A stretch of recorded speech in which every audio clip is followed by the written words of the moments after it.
कभी कभार कुछ पैरानॉर्मल एनकाउंटर्स इस किस्म के होते हैं जो किसी को एक्सप्लेन नहीं किए जा सकते। जिस इंसान के ऊपर वो चीज़ बीतती है ना, सिर्फ वही जानता है कि उसका सामना इधर किससे हुआ था।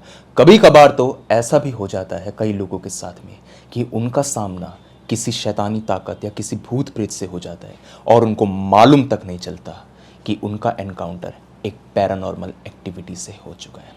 तो आज की कहानी भी एक ऐसे ही लड़के के बारे में है जो यहाँ पे एक मॉर्ग में ड्यूटी देने के लिए आया था। हॉस्पिटल में मॉर्ग होते हैं ना, जहाँ पे डेड बॉडीज़ को रखा जाता है, वहाँ पे उसकी ड्यूटी लगी थी। लड़का बिल्कुल ठीक था और वो ये बात अच्छे से जानता था कि मॉर्ग के अंदर भाई कभी ना कभी तो उसका एनकाउंटर पैरानॉर्मल एक्टिविटी से हो ही जाएगा, लेकिन एक ऐसा डरावना सच उसके सामने आएगा, इसका अंदाज़ा उसे नहीं था। तो क्या है पूरा का पूरा मामला, ये मैं डिटेल में आपको बता देता हूँ। तो ये कहानी है स्वास्तिक के बारे में। स्वास्तिक ने अभी अभी ही अपनी पढ़ाई पूरी करी थी और बहुत ही ब्रिलियंट स्टूडेंट वो थे। अब जैसा आप लोग जानते ही हैं कि भाई जॉब वगैरह इतनी आसानी से मिलती नहीं है और न्यू कमर को तो वैसे ही नहीं। तो उसने सोचा वो कोई भी छोटी मोटी जॉब यहाँ पे कर लेगा। उसको एक मॉर्ग के बाहर यहाँ पे सिक्योरिटी गार्ड की जॉब मिल गई और ये कहा गया कि भाई जो पे है वो काफ़ी ज़्यादा अच्छा मिलेगा। कुछ 27-28 हज़ार का पे उसको मिल रहा था। उसने सोचा कि भाई एक फ्रेशर के हिसाब से ये चीज़ काफ़ी ज़्यादा सही है और वो काफ़ी डेयरिंग लड़का था।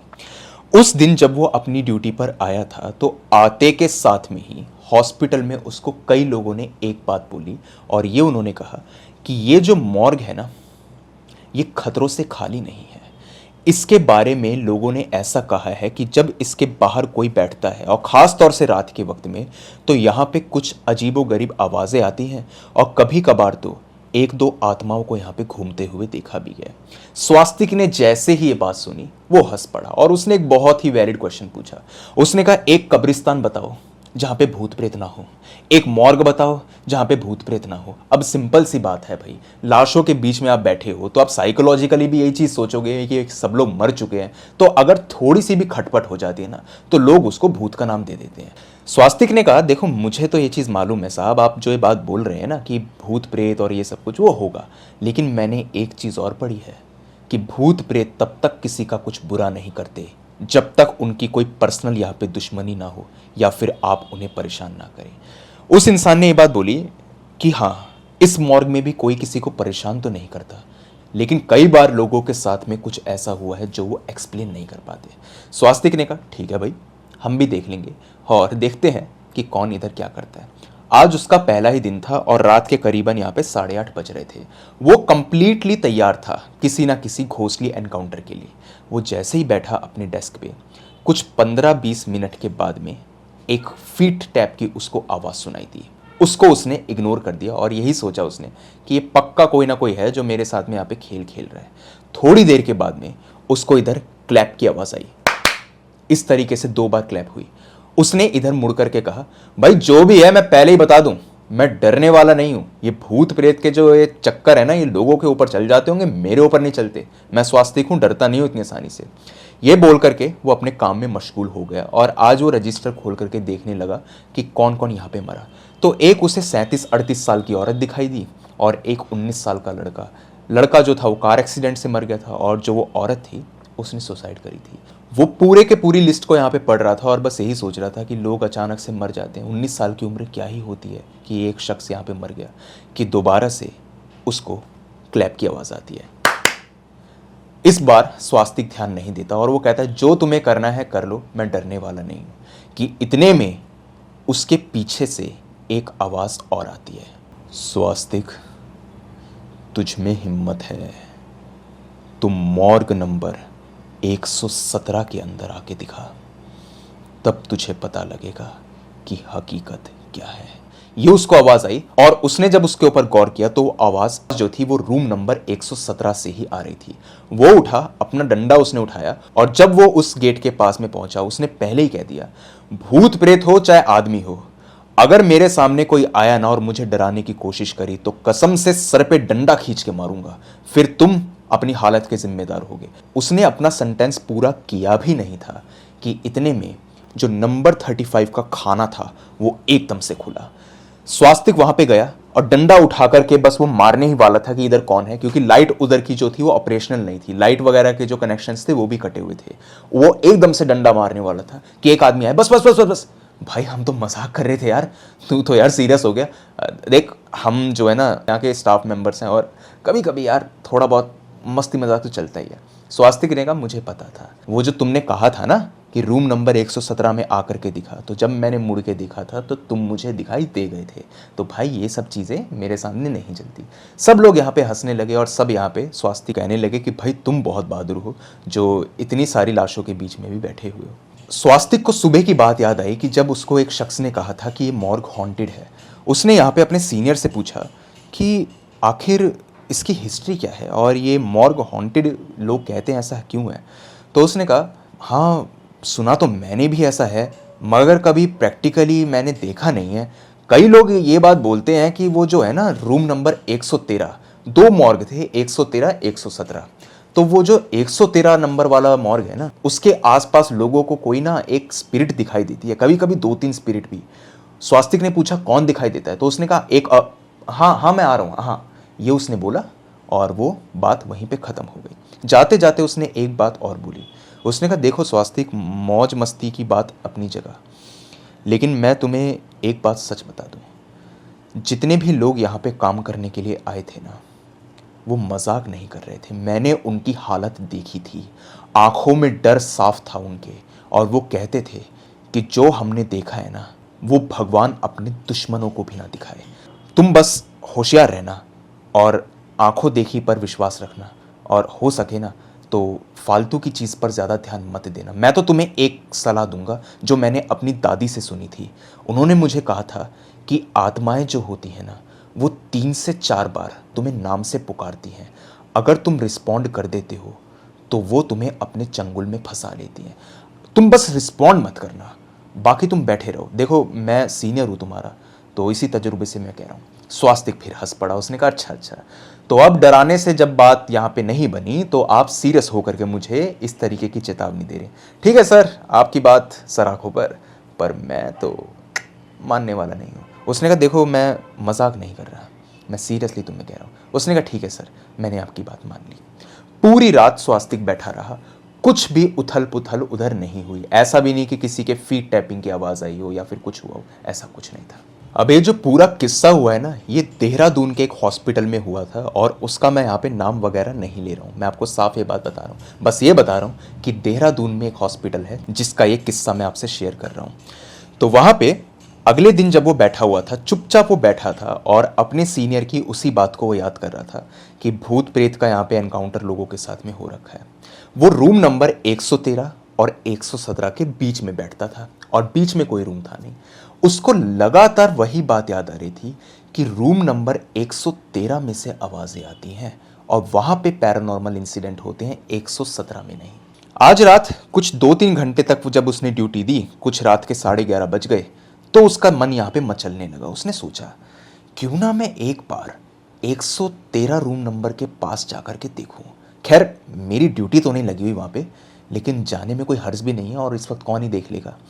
वो बाहर गया और बाहर जाकर के उस दरवाजे में, जो इधर छोटा सा शीशा होता है ना, कई दरवाजे आपने देखे होंगे कि उनके बाहर एक रेक्टेंगुलर टाइप का शीशा लगा होता है जिससे आप अंदर देख सकते हैं।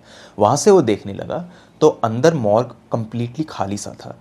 उसने बस यही बात बोली, हाँ भाई आज कोई है क्या डराने वाला, या आज भी रात ऐसे ही कटेगी चुपचाप बैठे बैठे, काम तो पूरा हो चुका, लगता है कोई आने वाला है नहीं। ये उसने बोला और वो यहाँ से जाने लगा।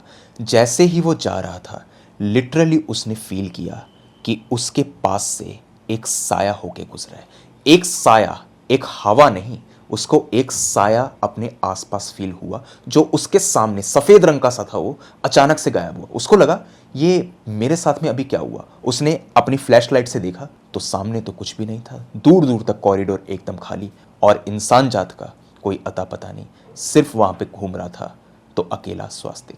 स्वास्तिक ने एक कदम बढ़ाया, फिर दूसरा, और इसी के साथ में 5-7 बार उसने अपने फीट्स को टैप किया। ऐसे उसने फीट टैप किए और उसने लिटरली फील किया कि उसके बाद में किसी ने दोबारा से फीट्स को 5 से 7 बार टैप किया।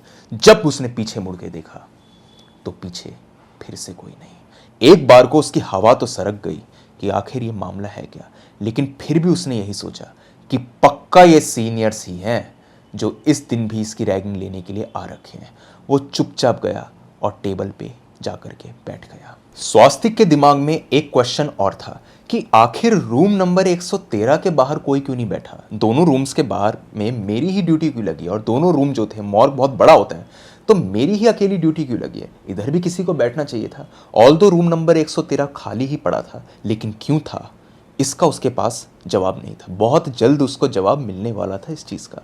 वो अभी चुपचाप बैठा ही था और बैठे बैठे अपने मोबाइल पे वो गाने वगैरह सुन रहा था। कुछ आधे घंटे के बाद में एक छोटी सी झपकी उसको आई, और जैसे ही उसने आंखें बंद करी, कुछ 5-7 मिनट के अंदर उसके कान पर एक आवाज़ पड़ी, स्वास्तिक, हिम्मत है तो रूम नंबर 113 के पास आके दिखा। स्वास्तिक की एकदम से आंखें खुली, और अगर उसकी जगह कोई यहां पे होता तो पक्का डर जाता। स्वास्तिक ने कहा, मैं नहीं आऊंगा, जो करना है कर लो, अब मैं डरने वाला नहीं हूं। ये उसने बोला और वो हंसने लगा। कुछ 5-7 मिनट और बीते होंगे। समय इस वक्त पे कुछ रात के 12:15 का हो चुका था। इस वक्त वो बैठ करके अपनी रजिस्ट्री ही पूरी देख रहा था कि इतने में उसने देखा एक औरत उसके सामने आती है। जब उसने उस औरत को देखा, उसको लगा मैंने इस लेडी को पहले कहीं देखा है, पता नहीं कौन है ये, लेकिन देखा है इसको मैंने। उसने उससे पूछा, मैडम आप यहाँ पे क्या कर रही हैं? अभी तो कोई बॉडी क्लेम नहीं होगी, सुबह आइएगा 9 बजे, तब आपको बॉडी मिलेगी आपके रिलेटिव की, और अभी तो आप यहाँ पे नहीं आ सकती। हेलो हेलो मैडम, कहाँ कहाँ जा रही हैं? ये उसने बोला। वो औरत सुन ही नहीं रही थी। चुपचाप कदम बाय कदम वो औरत गई और वो 113 रूम नंबर के पास जाकर के अचानक गायब हो गई। अब रूम नंबर 113 जो था वो बिल्कुल कॉरिडोर के एंड में था, और उधर रोशनी वगैरह भी ज़्यादा आती नहीं थी। गेट भी सामने वाला क्लोज था। स्वास्तिक भागा भागा वहां पे गया तो वहां पे उस औरत का नामो निशान था ही नहीं। इस वक्त पे जो स्वास्तिक की हालत थी वो ऐसी थी कि उसको काटो तो खून नहीं। उसे समझ आ चुका था कि यहाँ पे ड्यूटी करके उसने बहुत बड़ी गलती कर दी है। उसने अपने मोबाइल को खोल करके देखा तो उधर नेटवर्क इस वक्त पे आ नहीं रहे थे। किसी को वो कॉल वगैरह कर भी नहीं सकता था, और उस हॉस्पिटल के अंदर नेटवर्क का थोड़ा इशू था भी। उसने सोचा किसी तरीके से मैं आज की रात काटता हूँ और कल मैं शायद अपनी ड्यूटी चेंज करवा लूँगा। अगर सीनियर वगैरह को बताऊँगा तो वो मेरा मजाक उड़ाएंगे। कहीं सीनियर ही तो कोई नहीं थी जो इधर आई थी, लेकिन इसने तो कोई सफ़ेद साड़ी वगैरह भी नहीं पहनी थी जिसके चलते मुझे ऐसा लगे कि भूत वूत है। बिल्कुल नॉर्मल सी थी वो औरत, चुपचाप आई। ऐसा नहीं कि मुंह कटा हुआ हो या फिर जीभ बाहर निकाल रखी हो या फिर बत्तियां अचानक से यहाँ पे चलने बुझने शुरू हो गई हो उसके आते ही, ऐसा कुछ नहीं था। चुपचाप वो आई और 113 रूम नंबर के पास जाके गायब हो गई। स्वास्तिक मुड़कर के वापस अपनी टेबल पे जा ही रहा था कि उसकी नज़र दोबारा से 113 रूम नंबर पे पड़ी, तो उसने देखा कि वो औरत मॉर्ग के एक खाने पर खड़ी हुई है जिसके ऊपर नंबर लिखा हुआ था 42, और उसका उसने कैबिनेट खोला, और उसको खोलने के साथ में ही उसने यहाँ पे स्वास्तिक की तरफ देखा। स्वास्तिक को समझ नहीं आ रहा था कि वो औरत आखिर अंदर गई तो गई कैसे, क्योंकि बाहर से तो ताला लगा हुआ था और उसकी चाबी जो थी वो सिर्फ स्वास्तिक के पास में ही थी। सिर्फ एक चाबी थी उस मॉर्ग की, स्पेशली रूम नंबर 113 की, जो इधर स्वास्तिक के पास में थी। स्वास्तिक को कुछ समझ नहीं आ रहा था। वो घबरा करके यहाँ पे अपनी टेबल पे बैठा और उसने हनुमान चालीसा का पाठ शुरू कर दिया कि किसी भी तरीके से मेरे आसपास भूत प्रेत ना आए। हनुमान चालीसा उसने पढ़ी और उसके बाद में वो हेड डाउन करके चुपचाप बैठ गया कि इतने में उसको एक लड़के के यहाँ पे भागने की आवाज़ सुनाई दी। उसने जब अपना सर उठाया तो एक 19-20 साल का लड़का उसको भागता हुआ उस कॉरिडोर में दिखा, और जब स्वास्तिक डंडा लेकर के उसके पीछे जाने लगा तो वो लड़का भी 113 रूम नंबर के अंदर जाकर के गायब हो गया। स्वास्तिक ने जब उसकी शक्ल देखी तो वो पहचान गए कि ये तो वही लड़का है जिसका चेहरा मैंने कल रजिस्ट्री में देखा था। वही 19-20 साल का लड़का जिसकी कार एक्सीडेंट के चलते डेथ हो चुकी थी। स्वास्तिक को इस मूवमेंट पे समझ नहीं आया कि आखिर वो करे तो करे क्या।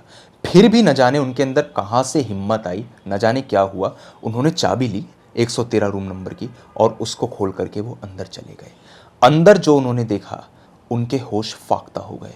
यहाँ पे उन्होंने देखा हर जगह सिर्फ लाशें ही लाशें पड़ी हुई थी। सफ़ेद कपड़ा उनके ऊपर था। कई सारी लाशें कैबिनेट के अंदर और कई सारी लाशें अलग अलग टेबलों के ऊपर थी। अब आपको याद होगा कि 113 मॉर्ग के अंदर तो लाशें थी ही नहीं, तो आखिर इतनी सारी लाशें आई कहाँ से?